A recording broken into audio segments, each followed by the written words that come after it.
Hadis yang kita kaji subuh ini di mana letaknya? Ada dalam Sahih Al-Bukhari dan ada dalam Sahih Muslim. Ada dalam Sahih Bukhari, tak ada dalam Sahih Muslim. Ada dalam Sahih Muslim, tak ada dalam Sahih Bukhari. Ada dalam Sahih Bukhari, ada dalam Sahih Muslim. Itulah yang paling tinggi level hadis. Hadis ini yang mau kita kaji subuh ini ada dalam Sahih Bukhari dan ada dalam Sahih Muslim.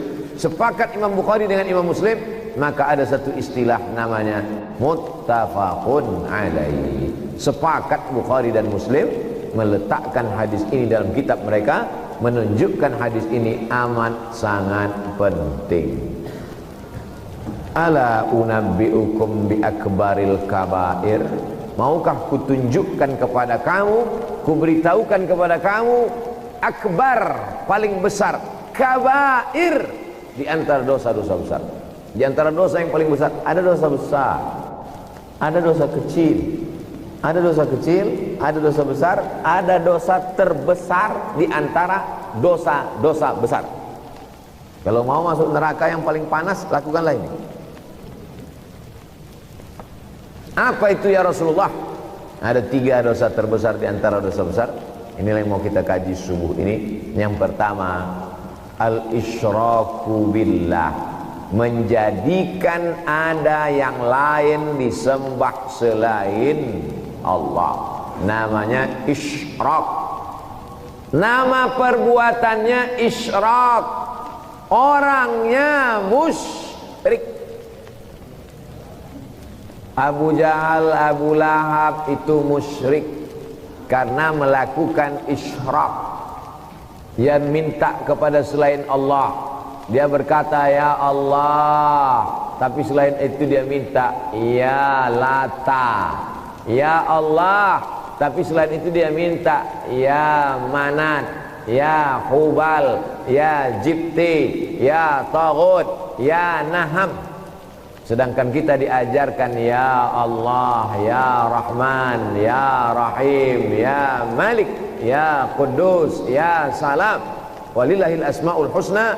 Allah punya nama-nama yang baik-baik, yang bagus-bagus. Fad'uhu biha. Mintalah, panggillah Allah.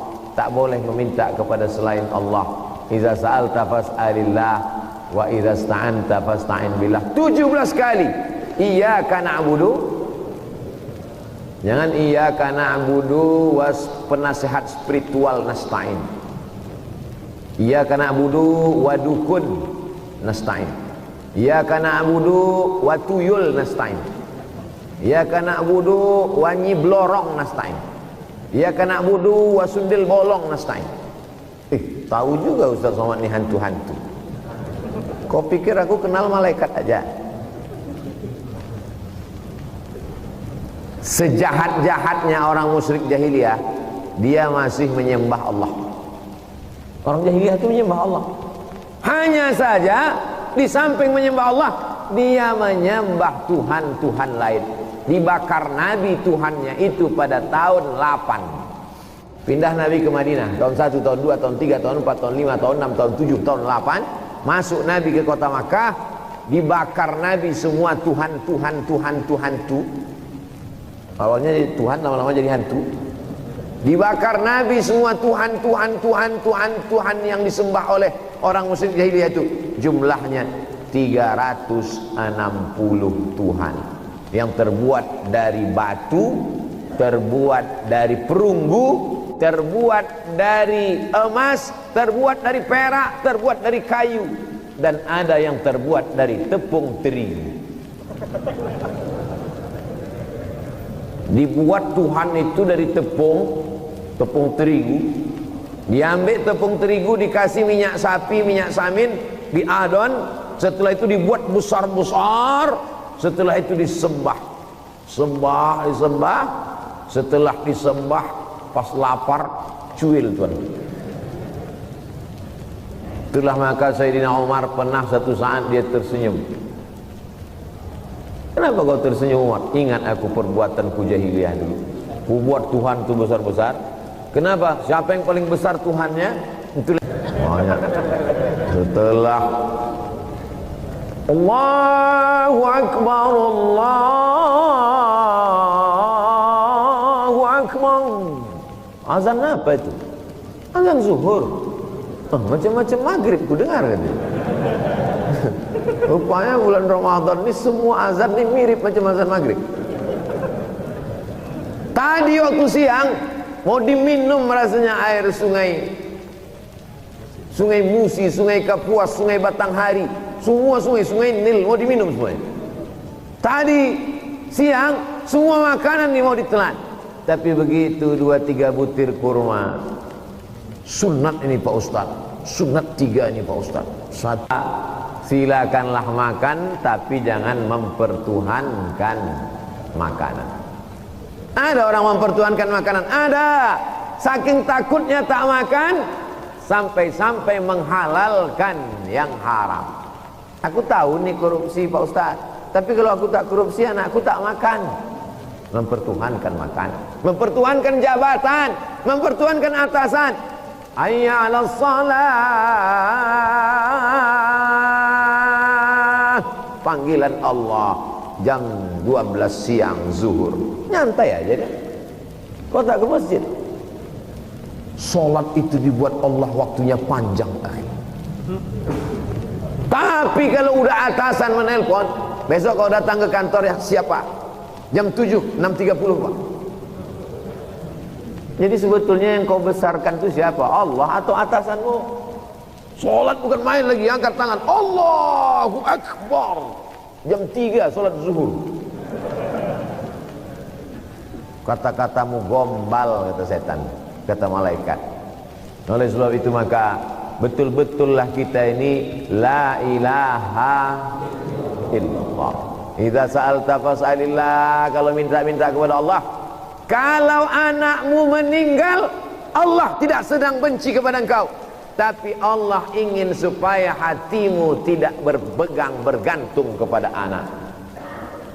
Anak Nabi Muhammad SAW, Al-Qasim meninggal, Abdullah meninggal, Ibrahim meninggal, Zainab meninggal, Ruqayyah meninggal, Ummu Kulsum meninggal. Anak Nabi 6 meninggal ketika dia masih hidup.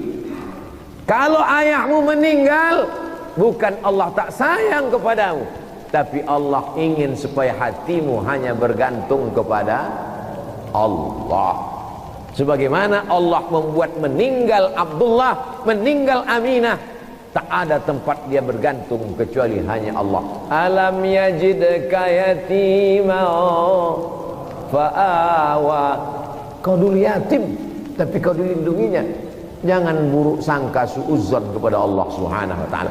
Kalau kau terusir dari istana yang megah, supaya hatimu tak terikat kepada kekuasaan dan jabatan, sebagaimana terbuangnya Nabi Musa alaihi salam. Nabi Musa itu tinggalnya di istana Fir'aun. Kau tinggal di istana mana? Istana Sultan Melayu. Kau tinggal di mana? Istana Kerajaan Pasundan. Kau tinggal di mana? Aku yang paling hebat. Di mana? Istana Fir'aun. Istana Fir'aun yang masih abadi sampai sekarang. Tiang-tiangnya terbuat dari batu-batu. Saking takjubnya orang Perancis, dibawanya tiang batu itu dari Mesir, diletakkan di tengah-tengah kota Paris, Perancis. Ustadz macam pernah aja ke Paris, hampir. Begitu mendarat pesawat, hampir menjijakkan kaki ke Eropa, tak bisa masuk, naik lagi, kena deportasi. Saking kan takjubnya orang Perancis, bagaimana bisa tiang besar ini diukir? Dibawa mereka pakai kontainer, naik kapal laut, menyeberang dari Mesir, menyeberang terusan Suez, mereka bawa ke Paris, Perancis. Dan mereka tidak hanya membawa batu-batu, patung-patung, mereka bawa mumi. Mumi itu apa Pak Ustaz? Kau tontonlah Mumi Return. Mumi, dibawa mereka mumi, dimasukkan ke laboratorium, diperiksa mereka berapa ratus ribu tahun umur mumi ini. Rupanya disitulah baru terbukti mumi yang ada itulah yang dulu mengejar-ngejar Nabi Musa di Laut Merah. sampai ke tengah. Nabi Musa lepas, terkurung dia, mati. Inilah dia muminya. Lalu kemudian sampai berita itu kepada Musa Dayan. Musa Dayan jenderal yang matanya buta sebelah, macam bajak laut. Musa Dayan, panglima angkatan bersenjata Israel, mendengar ada mumi di Paris, Prancis. Datang dia bersama beberapa jenderal pasukan Israel. Mereka suruh dokter-dokter itu keluar, tutup pintu. Begitu ditutup pintu, mereka tinju mumi itu. Kaulah yang dulu mengusir nenek moyang kami dari Mesir gitu. Jadi orang Yahudi ini cerdas, tapi bodohnya luar biasa ya. Dendam kesumatnya sampai itu pun ditinjunya. Buku tentang itu ada saya simpan di rumah, saya beli di Mesir. Gambar sampulnya gambar mumi Fir'aun, bercerita di dalam tentang jasad Fir'aun yang ditinju oleh Musa Dayan dan anak-anak buahnya di Mesir. Didengar cerita itu oleh Anwar Sadat, presiden Mesir, setelah gugurnya Gamal Abdel Nasir. Lalu kemudian naik Anwar Sadat. Anwar Sadat mendengar berita itu. Kalau begitu, kata Anwar Sadat, pulangkan lagi mumi dari Paris. Dipulangkanlah lagi mumi dari Paris, diletakkanlah di museum di samping Sungai Nil, namanya Tahrir Square. Disitulah terbaring sekarang mumi itu. Kojam mata. Masuk dalam kotak kaca. Masuk ke dalam kotak kaca, saya tengok dia dekat-dekat dari kotak kaca. Ini kotak kaca, saya tengok, saya perhatikan hidungnya, matanya, kukunya. Pakai anduk aja dia, tak pakai baju, tak pakai celana, pakai anduk. Jadi kalau ada tetangga kita suka keluar rumah pakai anduk, itu mumi itu. Nanti sore, kau ini tadi ada disebut Ustadz Somad di Masjid Agung. Hah? Kenapa aku disebut Ustaz Somad? Kau mumi, kata dia. Mumi itu artinya ya mumi. Makanya anak-anak kita jangan diajarkan panggil mumi. Kalau nak panggil oma, oma aja. Panggil umi pun bagus. Ini sekarang banyak anak-anak mumi kata. Mumi itu hantu. Nanti sama panggil omaknya hantu. Kemana cerita kita tadi? Kenapa sampai ke Fir'aun?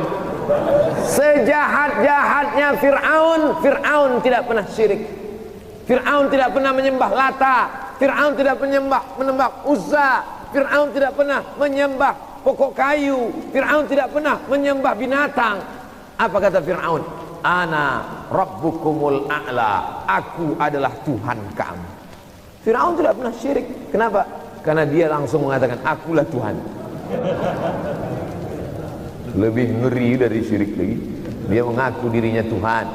Jadi sekarang pun ada juga orang yang mengaku dirinya Tuhan. Kalau dia bisnis, dia berhasil, dagangnya untung, rumahnya besar, mobilnya mewah, datang petugas dari Badan Amil Zakat Nasional Provinsi Sumatera Selatan datang minta zakat, mengutip zakat, apa kata dia? Ini semua hasil dari etos kerja saya. Ini karena saya manajemen waktunya bagus. Ini karena usaha saya. Baguslah kalau gitu Pak Fir'aun. Kalau gitu kami izin dulu Pak ya. Mantap penjelasan Bapak tadi. Apa? Kau bilang aku Fir'aun? Iyalah. Apa beda cakap kau dengan cakap Fir'aun? Kau kan yang berkata ana rabbukumul a'la. Rabb itu 3. Rabb artinya mencipta. Rabb artinya merawat, menjaga. Rabb artinya memberi rezeki. Akulah yang menciptakan pekerjaan ini. Akulah yang merawat dan menjaganya. Akulah yang mengkasih kamu rezeki. Karyawan-karyawan, kalau bukan aku menggaji kalian, tak makan kalian. Kalau bukan aku yang mengasih kalian tunjangan, anak kalian tak bisa sekolah. Kalau ada bos-bos, direktur-direktur, atasan-atasan yang begitu ngomong di kantor, Fir'aun Bapak. Jangan kau bilang kuat-kuat, jadi pecatnya. Buat aja update status. Alhamdulillah baru saja mendengarkan pengarahan dari Fir'aun. Tapi perhatikan juga, jangan sampai ada dia di dalam FB-mu. Kalau ada, tengoknya, akulah ini gitu ya. Bapak-bapak, ibu-ibu yang di ibu-ibu tak ada sholat subuh di Masjid Agung? Ada? Saya tahu. Cuman saya mau menunjukkan bagaimana orang Palembang, Sumatera Selatan memisahkan antara sop laki-laki dan sop perempuan. Di tempat lain, sop itu dipisahkan hanya dengan kain saja. Kain, itu pun kainnya di bawah pinggang. Macam mana? Pernah tak tengok masjid? Pernah tak tengok masjid? Satir hijabnya kain di bawah pinggang. Kalau mau pasang pakai kain sampai ke atas. Sampai masjid dipakai kain setengah tiang. Yang sop belakang itu pula anak lajang. Yang di sop belakang anak gadis. Gitu deh. Ghairil maghdubi alaihim waladdallin, kata imam di belakang. Amin.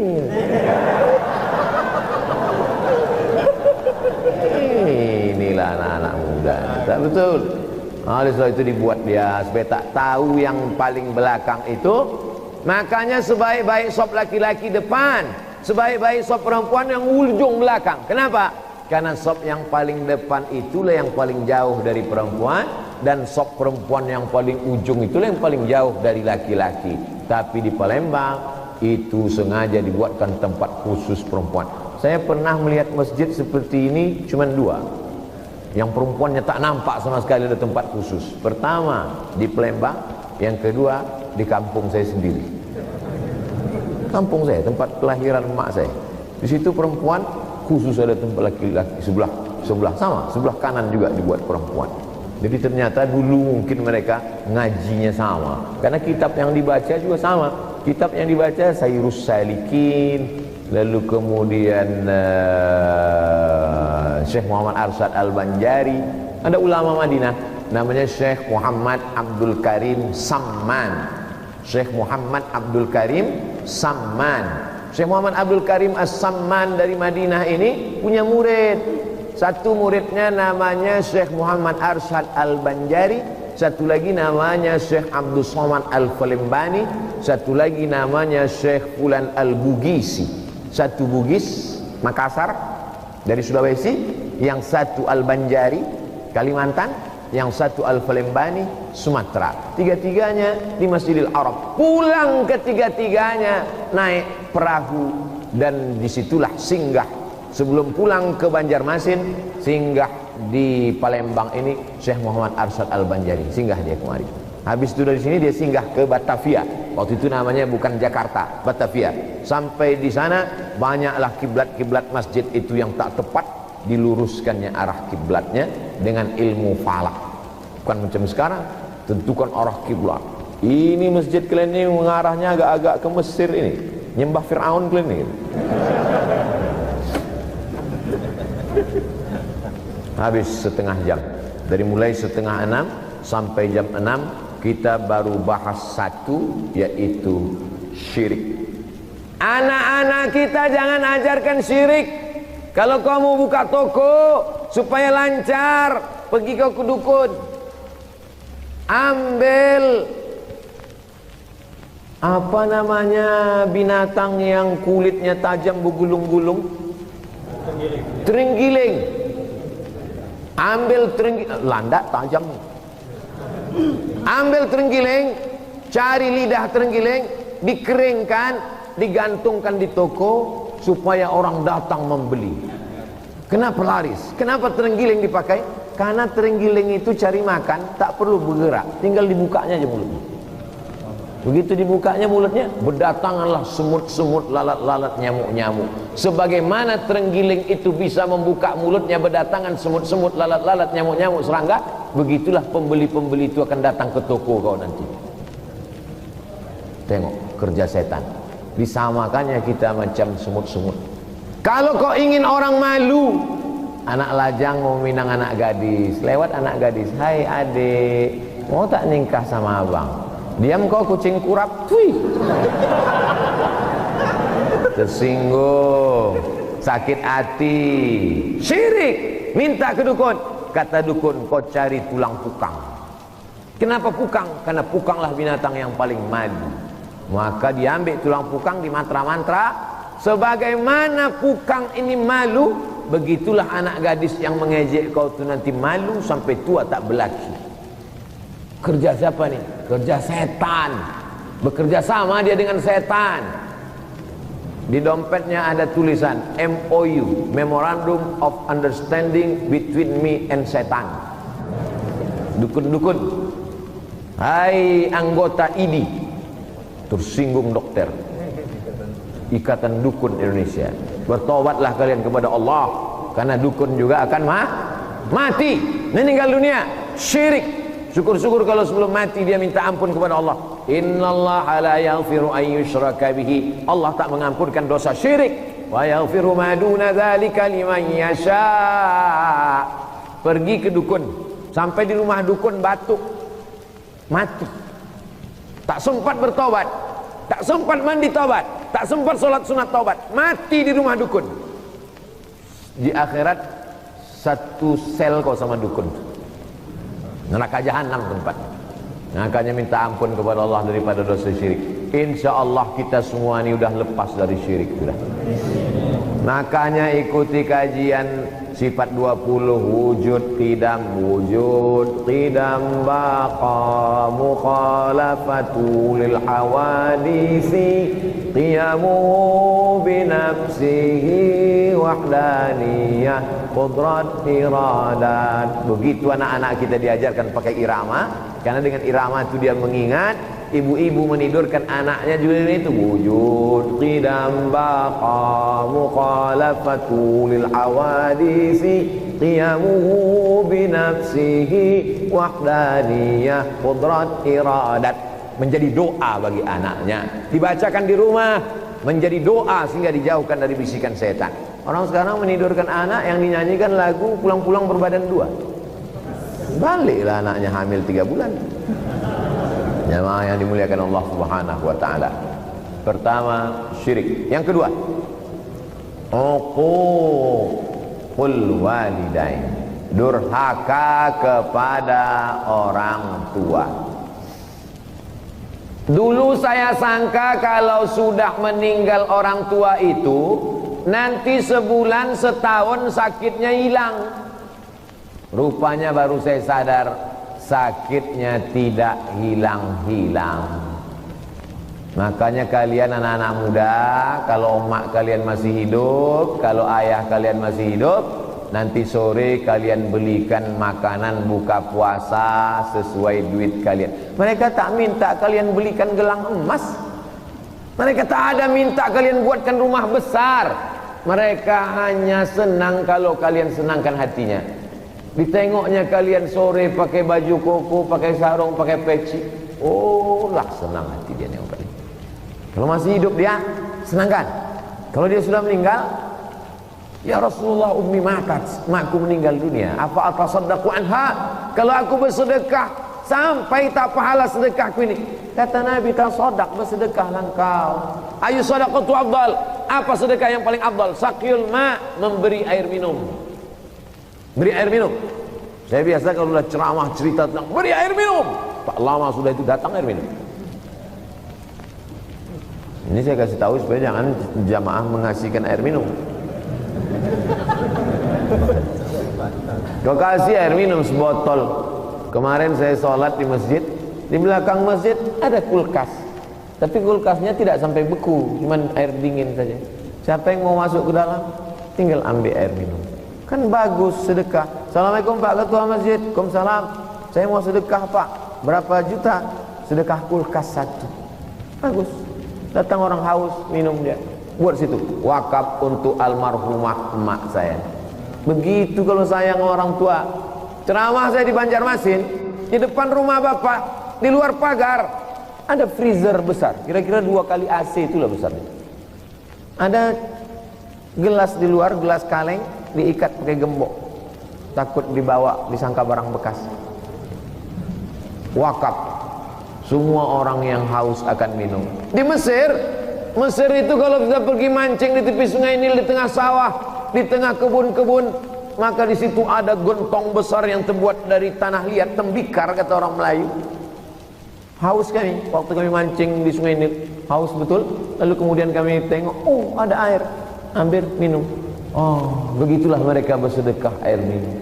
Sejuk sekali air di Mesir ini, padahal di tengah gurun pasir, panas. Kenapa sejuk? Kami tengok dalam tembikar, rupanya lumutnya tebal betul.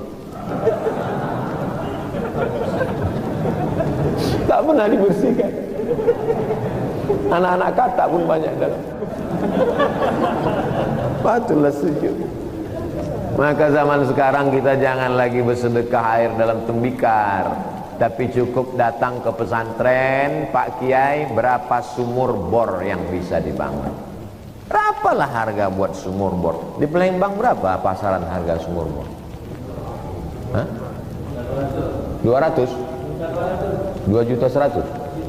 1.200.000? Nah, karena udah lama berkawan, 1.300.000 saja lagi. Waduh, 1.300.000. 1.300.000, Pak. Satu sumur bor di Palembang 1.300.000. Maka ini mengalir sampai hari kiamat. Assalamualaikum Pak Kiai, Tuan Guru. Ya. Berapa santri di sini? Ada 3.000 Pak Ustaz. Banyak. Ya, WC-nya berapa? 3. Ngantrinya mereka pagi itu. Cuman ada yang tertahan, ada yang tak tertahan, ada yang terlepas. Hah? Kau wakafkan WC tempat wudhu sekalian. Itu luar biasa untuk almarhumah. Jalan-jalan orang kaya sore-sore naik mobil nengok baliho. Pembebasan tanah pembangunan masjid 1 meter hanya 500.000 saja. Berhenti. Catat nomor. Telepon. Assalamualaikum. Waalaikumsalam. Betul kalian pengurus mau pembebasan masjid ini? Ya. 1 meter berapa? 500.000. Saya 100 meter. Mantap. Bapak mau transfer? Nantilah, niat aja dulu. Namal a'malu binniyat. Transfer lah. Betul-betul lah ini jamaah PHP, pemberi harapan palsu. Kalau masih hidup dia cium tangannya, peluk badannya, belikan kain, belikan sajadah, dipakainya kainmu, dibentangnya sajadahmu, mengaji dia di tengah malam. Itulah nikmat yang paling besar. Tak ada doa yang paling mustajab. Apalagi ini bulan Ramadan, di akhir Ramadan, di ujung Ramadan, kalau masih hidup. Jadi jangan kau ejek orang ziarah di akhir Ramadan. Dia sedang rindu sama orang tuanya. Dia kemarin pakai narkoba, mabuk, sakau. Di akhir Ramadan dia tobat, ziarah dia. Pas sedang ziarah, itulah kau datang. Ya akhi, ziarah di akhir Ramadan itu bid'ah. Aku mabuk 20 tahun tak ada kau bilang bid'ah. Aku baru tobat pagi tadi. Sekarang aku ziarah kau bilang bid'ah. Inilah sama kau gitu. Kalau masih hidup dia jangan kalian lawan. Dengan orang tua itu jurusnya 3 aja anakku. Pertama, diam. Yang kedua, diam. Yang ketiga, diam. Apapun kata dia, diam. Jangan lawan. Karena kalau lawan kau menyesal. Kalau saya balik, masuk saya ke rumah mak saya, apapun kata dia, saya diam. Dia kan orang sudah tua, 70 tahun. Lama-lama dia berhenti. Pas dia berhenti, ada lagi. Peluk baru. Kalau kau lawan, mungkin kau menang, mungkin kau hebat, tapi nanti lama-lama kau menyesal. Dan menyesalnya tak bisa dijemput. Kalau kata orang Melayu, risau hati tak tahu di mana mau dialamatkan. Sesudah dia mati, barulah kau mencakar dinding. Oh mak, pernah tak nengok orang maknya mati mencakar dinding? Itu penyesalan yang mendalam. Tak bisa dijemput balik. Tapi kalau kau buat baik, punya duit bawa umrah, duit banyak pergi haji, kau senangkan hatinya, andai belum bisa menyenangkannya, prinsipnya satu saja, jangan kau susahkan. Kalau kau bisa membahagiakannya, jangan kau sempitkan hatinya. Dia udah meninggal Pak Ustadz, ziarah ke makamnya, jangan sampai lalangnya setinggi tegak. Bangun tengah malam, baca Yasin. Rabbi firli wa liwalidayya warhamhuma kama rabbayani shaghira. Sebesar buah keras, tai kau dimakan. Itu cakap emak saya.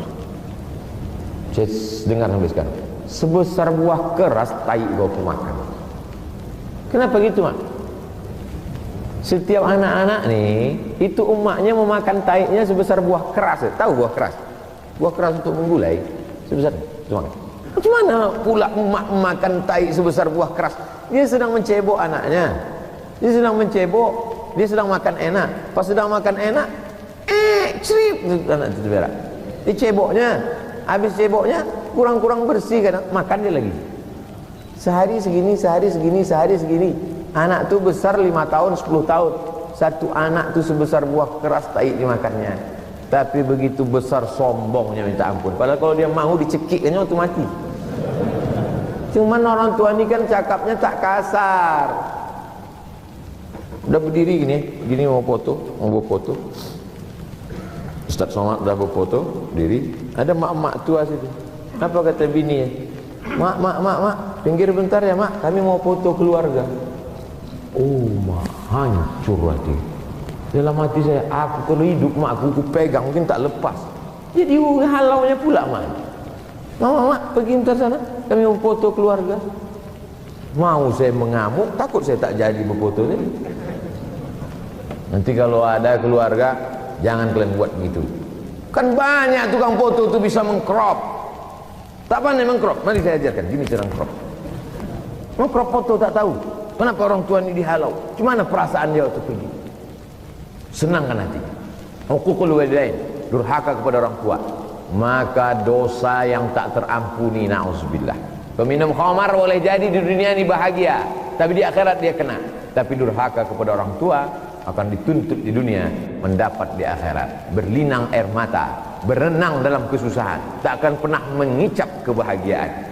Bagi yang sudah meninggal dunia, tak ada cara lain kecuali berpuasa sampai pahala. Man mata, siapa yang mati, wa alaihi siyamun, punya utang puasa orang tuanya, soma'an waliyuhu, puasa dia, dihadiahkannya pahala puasanya sampai. Kenapa Ustaz buat suara ini tinggi? Kalau suaraku rendah nanti aku menangis, pengajian ini berhenti. Maka buat suaranya tinggi. Salat, selepas salat tengah malam kau berdoa, Allahumma fir lahu warhamhu wa'afihi wa'fu anhu waj'alil jannata maswaahu. Tak pandai ku bahasa Arab Pak Ustaz, bahasa Melayu. Jadikan kuburnya istana-istana yang megah ya Allah, jauhkan dari azab ya Allah. Sebagaimana dia sayang kepada aku. Berapa kali dia tak tidur malam gara-gara tangismu? Pernahkah kita bertanya berapa hari kita menangis? Ustaz memangnya pernah tanya? Pernah. Waktu hidup dulu saya tanya, Mak, aku dulu waktu kecil menangis, Mak. Iya. Berapa lama aku menangis? Dari mulai subuh sampai subuh. Berapa lama? 7 bulan. Patutlah suara saya tak habis-habis ceramah. 7 bulan kata dia saya menangis dari subuh ke subuh. Tidur sedikit, nangis lagi. Tidur sedikit, nangis lagi. Berapa kali dia tak jadi pergi undangan gara-gara udah bagus pakaiannya tak jadi. Berapa kali dia tak jadi berganti baju hari raya gara-gara kita. Berapa kali dia dihalau dari tempat yang mulia gara-gara kita meraung di situ. Orang suruh tajam semua biji mata orang menengok dia. Pernah kita pikirkan itu? Hukukul walidain. Yang terakhir, syahadatuz zur, kesaksian palsu. Apakah saudara melihat peristiwa ini? Betul Pak Hakim. Berani anda bersumpah demi Allah, wallahi, tallahi, billahi, saya bersaksi, saya melihat dengan nyata. Padahal dia sudah dibayar kong kali kong kompromi. Kalau kau mau, nanti ku bayar kesaksian palsu. Hanya untuk semeter tanah, hanya untuk emas dan perak, hanya untuk 1, 2, 3 pintu ruko, kau bersaksi palsu. Maka sudah jatuh dalam dosa besar. Maghrib di Palembang jam berapa? Nah, jam 1.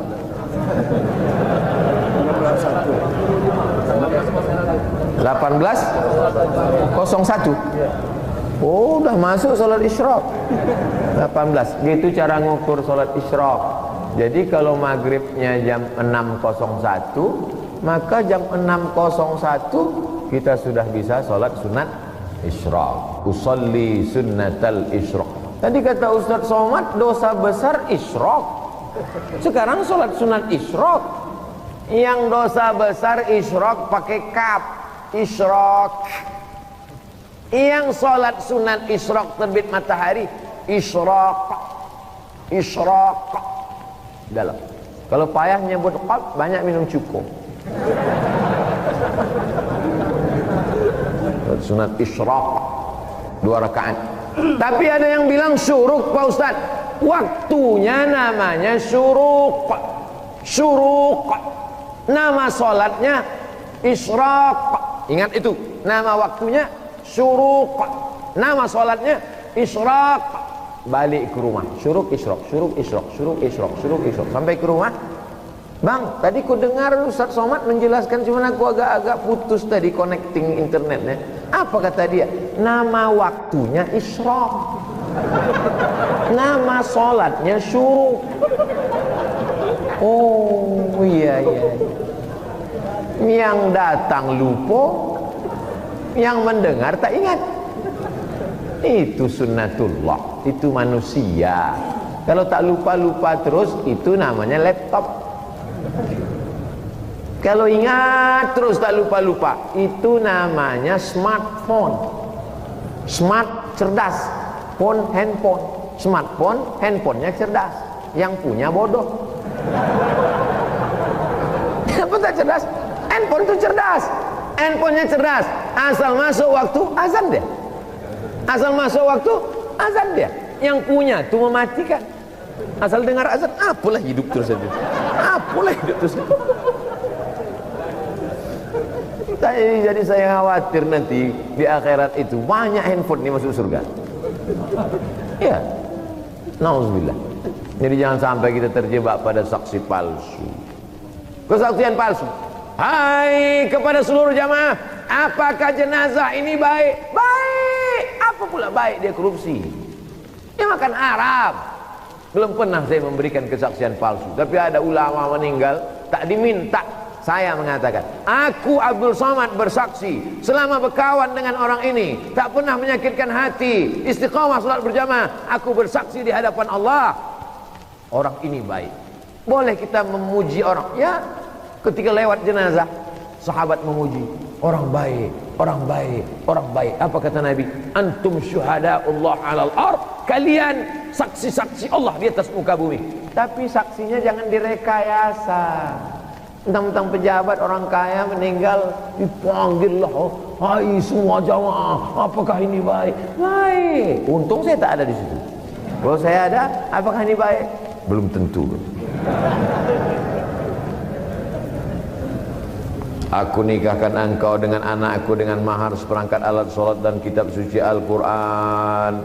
Sah. Gimana saksi? Sah. Gimana saksi? Sah. Sebenarnya saksi dalam acara pernikahan ini adalah kita semua yang hadir. Tapi menurut Kementerian Agama, aturan perundang-undangan Republik Indonesia, maka yang membubuhkan tanda tangan hanyalah kedua saksi ini saja. Kalian yang hadir dalam akad nikah itu tahu bahwa anak ini lahir bulan Maret, bapaknya nikah bulan Januari. April, Mei, Januari. Padahal dalam fikih 6 bulan masa paling cepat orang bisa hidup. Wa hamluhu wa fisaluhu fi amaini. 2 tahun disusukan. 2 tahun disusukan berapa bulan? 12 tambah 12 24 bulan. Kata dia salasuna syahra. Mengandung dan menyusukan 30 bulan. Menandung, menyusukan 30 bulan. Mengandung, menyusukan 30 bulan. Menyusukan 2 tahun, 12 tambah 12 24. 30 kurang 24 6 bulan. Memang kalau lapar payah ngitung memang. 30 bulan kurang 24 6 bulan. Kenapa disebut di situ masa mengandung dan menyusukan 30 bulan? Karena janin bisa hidup keluar itu masa paling singkat 6 bulan. Jadi kalau ada pengantin baru nikah Januari, lahir anaknya 1 Juli, tak dapat kita pastikan anak ini hasil zina. Bisa jadi dia memang yang 6 bulan. Bibit unggul 6 bulan keluar. cepat dia. Pas ditanya, oh kenapa cepat betul keluar? Tak sabar aku lama kali dalam kata dia. Tapi jelas-jelas 3 bulan. Mana pula ada janin bisa 3 bulan hidup? Jadi kenapa nih bisa hidup? Berarti ini hasil dari kertas yang sudah dicoblos sebelum pilkada. KPU tidak mengakui ini. KPU aja nggak mengakui. Kenapa kamu bersaksi mengatakan sah? Maka saya jarang datang akad nikah kecuali diundang dan saya kenal tahu betul kapan. Kalau cuma datang-datang aja, ngapain kita jual persaksian kita hanya karena semangkok mie ayam? Kalau masuk neraka ya agak mahal sedikit lah, 2 miliar. Iya kan? Iya pula. Hanya sekedar persahabatan, hanya sekedar kenal baik, mau hadir akad nikah dan mau bersaksi. Persaksianmu adalah persaksian palsu, guys. Ini penting ini. Kalau tidak kita nanti terjebak pada saksi-saksi palsu. Ketika engkau mengambil paku dan kau cobloskan ke kertas, saat itu kau sedang bersaksi dan berkata, bagusnya mic kecil ini. Kalau tahu bagus, kenapa lo ku pegang ini dari tadi? Sangat tak hidup. Kena prank saya di Plembong. Itulah pelajaran akan datang Abdul Somad. Coba dulu, jangan sepele. Tentang mic ini kecil sepele. Pegang dari tadi, habis sejam megang mic.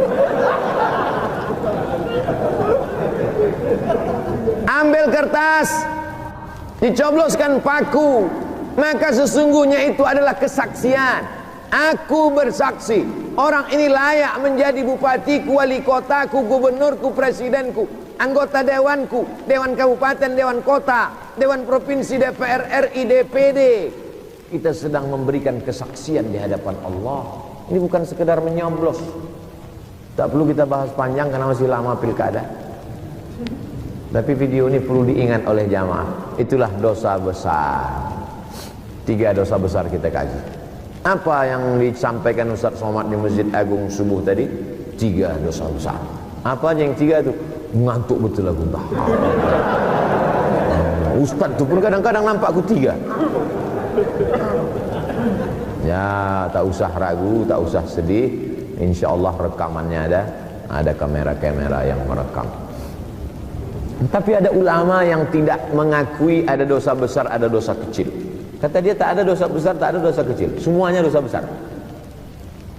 Karena bukan dilihat pada perbuatannya, tapi dilihat di mana kita melakukannya. Walaupun perbuatan itu kecil, tapi dilakukan di depan orang besar, maka dia menjadi besar. Perbuatan kecil dilakukan di depan orang besar, maka menjadi ngupil. Ngupil. Ngupil itu perbuatan besar apa kecil? Kecil. Kalau ada orang ngupil, ada yang terganggu hidung dia. Ada orang ngupil lalu hidung kita ada. Ngupil itu tidak merugikan siapa-apa. Andai mengupil kita satu provinsi Sumatera Selatan, rugikah Indonesia? Tidak. Kita sepakat bahwa ngupil itu perbuatan kecil. Oke? Ngupil perbuatan kecil. Tiba-tiba ada anak muda dari Palembang diundang ke Istana Negara mendapat penghargaan Pemuda Kreatif 2021. Amin. Disorot oleh 25 TV swasta. Saat sedang presiden memberikan kata sambutan, kira-kira masalah ini jadi besar atau kecil? Kenapa dia besar? Masalah kecil dilakukan di hadapan. Kalau ngupil menjadi besar karena dilakukan di depan penguasa, bagaimana dengan dosa yang kau anggap kecil dan kau lakukan di hadapan Allah Subhanahu wa ta'ala? Bisa untuk update status pagi ini. Ala hazihi niyah al-Fatihah.